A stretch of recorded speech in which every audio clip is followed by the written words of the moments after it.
Vous êtes sur Canal Toi Monde et je suis ravi de vous accueillir dans le cadre de l'émission Vérité Mensonge qui se veut être une fenêtre ouverte sur une relecture de l'histoire et de la culture africaine dans le but de revaloriser le point de vue africain sur un certain nombre d'événements importants. Et aujourd'hui, je voudrais revenir avec vous sur ce qui a été dit notamment à propos des razzias négrières suite à un certain nombre de thèses relatives à la livraison des captifs aux négriers européens.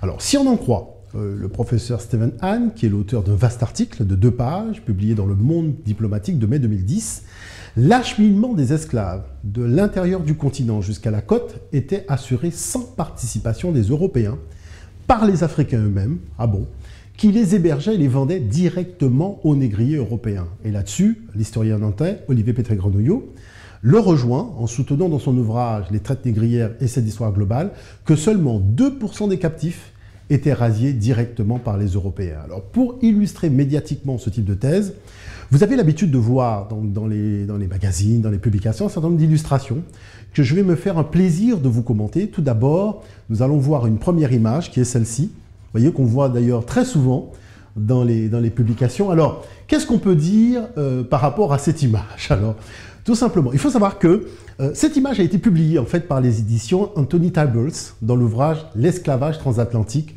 un crime contre la dignité humaine ». Donc ça, c'est un ouvrage qui a été publié à Londres en 1994, donc c'est à la page 106 et c'est la figure 23. Mais chose curieuse, c'est que la source originelle de cette image n'a jamais été identifiée. Donc qu'est-ce qu'on y voit? On y voit des hommes, des femmes et des enfants liés par des jougs en bois et des chaînes qui sont capturés de l'intérieur des terres par des gardes africains qui portent des armes et ramenés le long des côtes.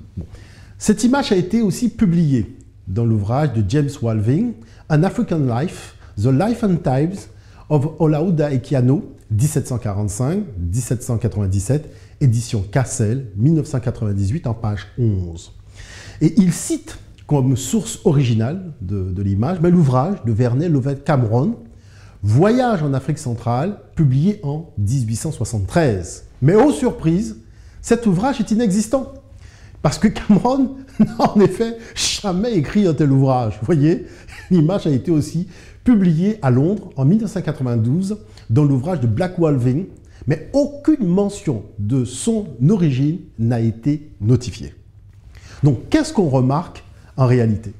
Alors, chose extraordinaire, c'est que vous avez une suite de captifs qui sont amenés le long des côtes. Et il y a une chose quand même qui est relativement frappante, c'est la femme que vous avez au milieu de l'image, la façon dont elle porte l'enfant.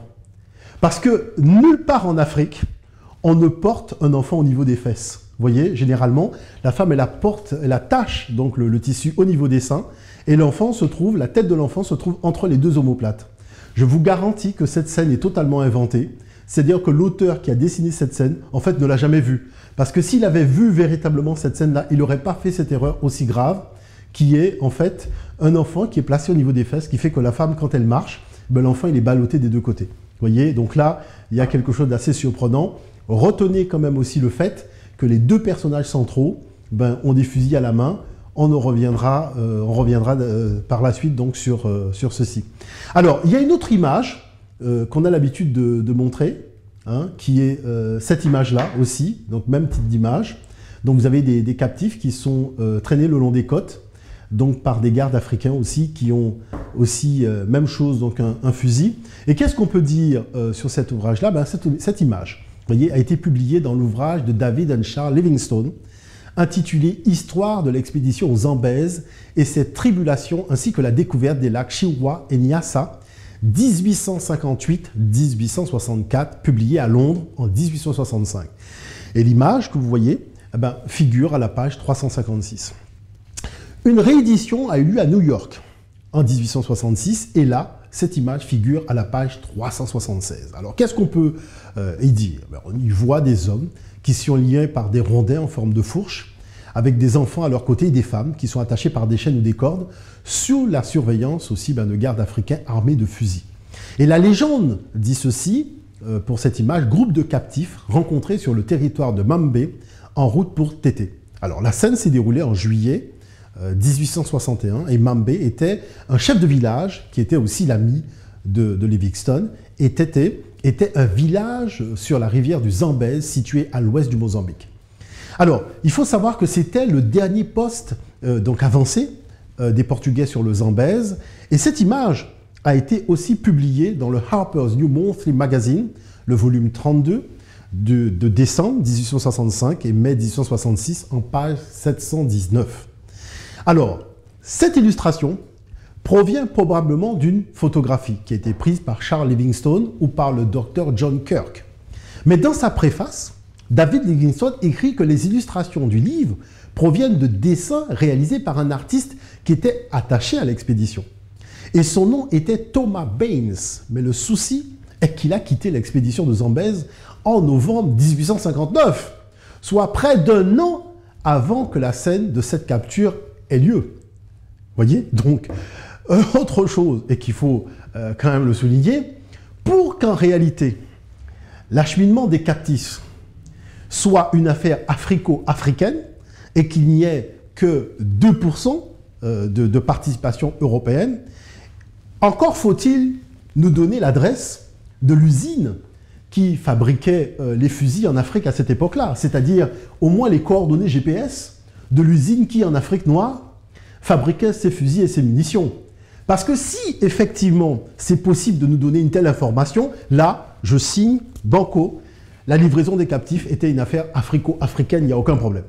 Mais si on n'est pas capable de nous donner l'adresse donc de cette usine en Afrique, et que nous savons pertinemment que ces armes à feu provenaient des usines européennes, alors là, il faut quand même admettre que le problème devient essentiellement européen. Pourquoi? Parce qu'il faut compléter l'étude par ce type d'image, c'est-à-dire les moments où nous voyons les Européens tout simplement en train d'introduire les armes à feu en Afrique. Parce que sans l'usage des armes à feu, il était impossible pour deux personnes de ramener autant de monde au niveau des côtes. Donc ça, il faut quand même le rappeler. Bon, il ne faut pas oublier non plus la bulle papale du 8 janvier 1454 qui stipulait « Nous avions jadis, par de précédentes lettres, concédé au roi Alphonse, entre autres choses, la faculté pleine et entière d'attaquer, de conquérir, de vaincre et de réduire et de soumettre donc tous les Sarrasins, tous les Noirs, de réduire leurs personnes en servitude perpétuelle. » Donc cette bulle papale correspond véritablement à la note d'intention des Européens. C'est-à-dire que là, on voit véritablement qu'il n'était pas question de venir acheter des captifs le long des côtes, mais qu'il était véritablement question de venir les kidnapper, de venir les rasier. Voyez?